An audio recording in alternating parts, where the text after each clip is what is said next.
m'appelez plus pour un lancer. C'est bon? Bon les amis là, qu'on se le dise là. Le confinement, le virus, ça saoule là. Les amis, aujourd'hui nous sommes tous dans la même merde. Le virus nous empêche de nous voir entre amis. Le virus nous empêche d'avoir des contacts physiques avec une personne. Le virus nous empêche de faire des activités extrascolaires. Le virus nous empêche de... Ta gueule. Ta gueule, genre. Et oui, ça saoule tout le monde. Les amis, là, je fais cette vidéo-là pour vous parler avec vous de ce confinement, de ce reconfinement, de ce mi-confinement même. Pendant une période, j'étais vraiment hyper déprimé, j'étais vraiment hyper saoulé.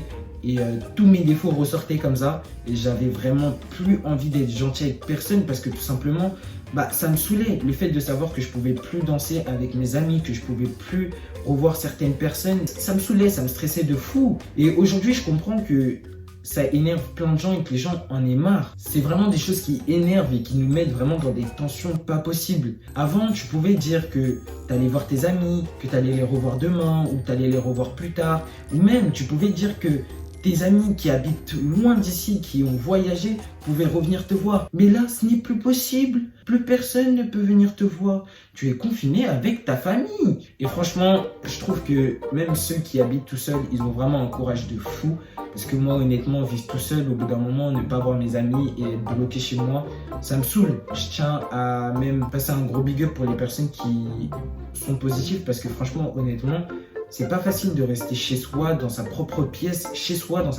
sans voir ni ton père, ni ta mère, personne de ta famille, ni même sans voir les pièces de ta maison, comme si tu connaissais pas, comme si tu étais enfermé, séquestré. Petite anecdote, petit aparté comme ça que je vous raconte. C'était en rentrant chez moi, j'arrive chez moi, je suis posé, et là, tout d'un coup, je reçois l'appel de ma mère. Donc je réponds, et là, ma mère, à sa voix, j'entends qu'elle est inquiète. Et là, je comprends que direct, il y a quelque chose qui va pas. Elle me dit... William, ton école m'a appelé sur mon téléphone et sur le téléphone du boulot. Et là, ma mère me demande si j'ai eu un problème au lycée. Et je lui dis tout simplement que non, je n'ai eu aucun problème. Et là, à ce moment-là, elle me dit... Ok, parce que c'est bizarre, ton école m'a appelé plusieurs fois, mais ils m'ont appelé quand même sur le téléphone du boulot. Ça veut dire qu'ils tenaient à me dire quelque chose vraiment rapidement. Et c'est là que j'ai commencé à me dire, c'est pas normal tout ça. À ce moment-là, je raccroche et je lui dis, écoute, tu verras avec eux, tout simplement, ils te rappelleront ou je sais pas. Et elle reçoit l'appel après et elle me rappelle. Et là, elle me rappelle vraiment hyper inquiète. Et je le comprends direct qu'elle est pas bien là. Et là, elle me dit, William, fais vite, viens au labo faire le test. Donc là, je suis en mode... Ok. Petite précision, ma mère travaille à l'hôpital et en général, elle est jamais inquiète. Mais là, pour le coup, elle était vraiment hyper stressée. Pour moi. Donc là, je comprends direct qu'il y a quelque chose qui va pas. Et elle me dit... T'as été en contact avec une personne qui était positive. Je me dis quoi? Attends, je comprends rien. Je suis en mode, est-ce que c'est mon lycée qui m'a contaminé? Est-ce qu'une personne de ma classe m'a contaminé, une personne du lycée? Et là, je lui demande qui et elle me répond un nom que je ne connais ni d'Adam ni d'Ève. Et là, je me dis, mais est-ce que c'est une personne qui vient de mon lycée ou qui vient d'un voyage? Parce qu'en fait, avant de reprendre les cours, j'étais parti à un voyage quelques jours avant, en pèlerinage, en voyage religieux. D'ailleurs, ça s'est hyper bien passé. Mais on a pris les précautions nécessaires pour qu'il y ait aucun contact entre nous et qu'il y ait 1 mètre de distance et qu'on ait tous les masques. Donc là, je me dis, mais c'est pas possible, je peux pas avoir été en contact avec cette personne-là puisqu'on s'est pas touché et on a respecté la distance. Et elle me dit, Bon, je sais pas William, mais bref, fais vite et viens au labo faire le PC. donc le test pour le Covid.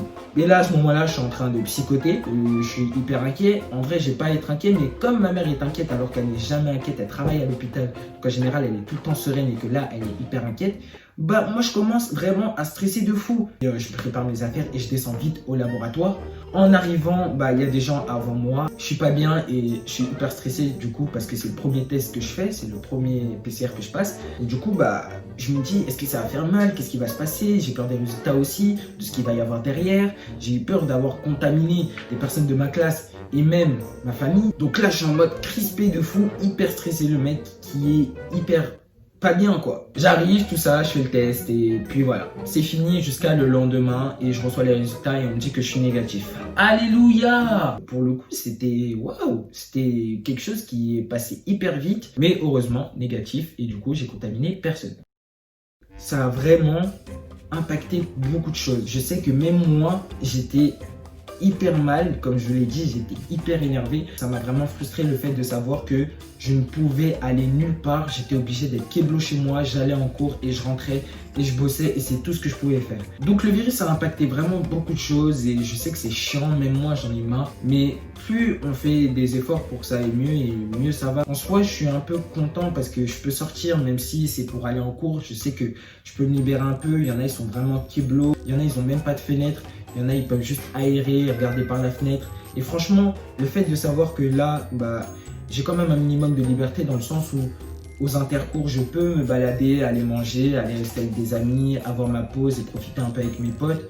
Ça me fait vraiment plaisir. D'un côté, je me dis, en soi, il y a quand même une petite liberté quelque part que j'ai. Mais franchement, si on ne respecte pas, qui va le faire à notre place? Et surtout, est-ce que ça va s'arranger? Non. Donc là, c'est plus une prévention, mais c'est aussi pour dire que je comprends et on est tous comme ça, on est tous blazes, on est tous saoulés un peu de cette histoire de confinement. Ça casse la tête, franchement, ça casse la tête. Mais franchement, il faut faire l'effort d'écouter et puis tout se passera bien.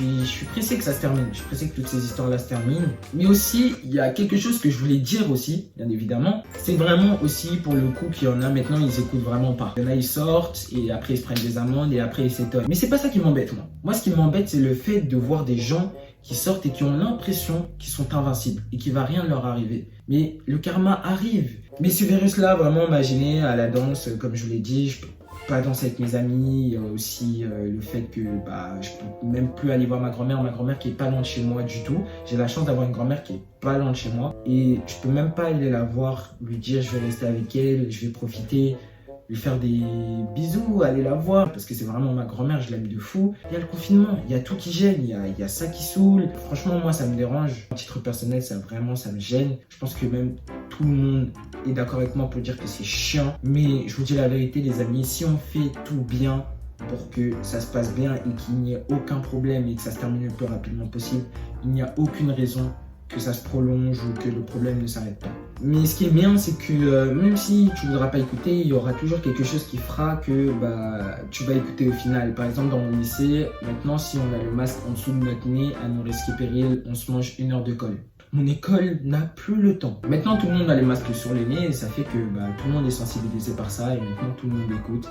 Mais ce Covid-là, il faut vraiment qu'il parte. Mais on respecte tous maintenant les précautions prises et voilà. Et maintenant, heureusement, on fait tous attention maintenant et on a compris que c'était quelque chose qui était quand même dangereux et qui était important, vital pour nous. Donc maintenant, tout le monde respecte les précautions prises. Donc voilà, franchement, vraiment, pensez à faire attention. Et je sais que le Covid nous a tous bloqués, tous, dans tout ce qu'on fait, dans les projets, pour les artistes, pour tout le monde. Mais force. Donc voilà les amis. Sur ce, moi je vous fais de gros bisous les amis. Je vous dis tout simplement à plus.